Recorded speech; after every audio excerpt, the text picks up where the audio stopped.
The theatre fights back is the theme of the new campaign. Over 70 actors, directors and impresarios went on stage at the Albury Theatre to appeal for a government rethink on its arts funding policy.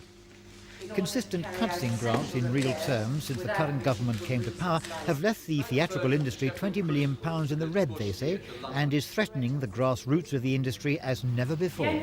This is the result of 12 years of pressure, which has not been announced. I mean, clearly the government does not believe in subsidising the theatre, and they have used this sponsorship thing, you must go and get sponsorship, while promising us that we will not get reduced in our subsidies, a promise which they have broken.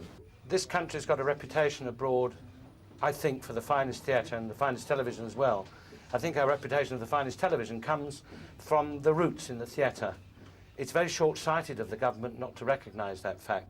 Why is so much of the theatre then deserving of subsidy when we do have a very large commercial theatre? But you can't have a commercial theatre without a subsidised theatre. Well, we used to have, didn't we? No. That's where the commercial theatre comes from. Writers learn their craft in the theatre in the provinces where they can get their work done. That's where it all comes from.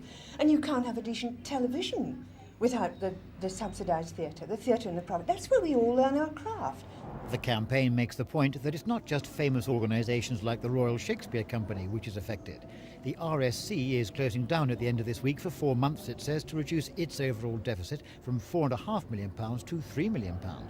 Smaller theatres like the Young Vic are staging their own campaign to raise £350,000 to stop them from going under. Sympathisers have already helped them reach £204,000. And in Hammersmith, the Lyric also has deep financial problems. A prospective cut in their grant from Hammersmith and Fulham Council of nearly £100,000 could cause them to lose part of their Government Arts Council grant as well. However, the government says that Arts Council grants to theatres has been increased by a third in real terms since 1979. This year's grants will not be known until the Treasury issues its autumn statement within the next couple of weeks. In the meantime, the Autumn 90 theatre campaign goes on. Christopher Rainbow for Thames News. Even if there was an increase of 5% in their funding next year, by a third in real terms since 1979. This year's grants will not be known until the Treasury issues its autumn statement within the next few weeks. In the meantime, the Autumn 90 theatre campaign goes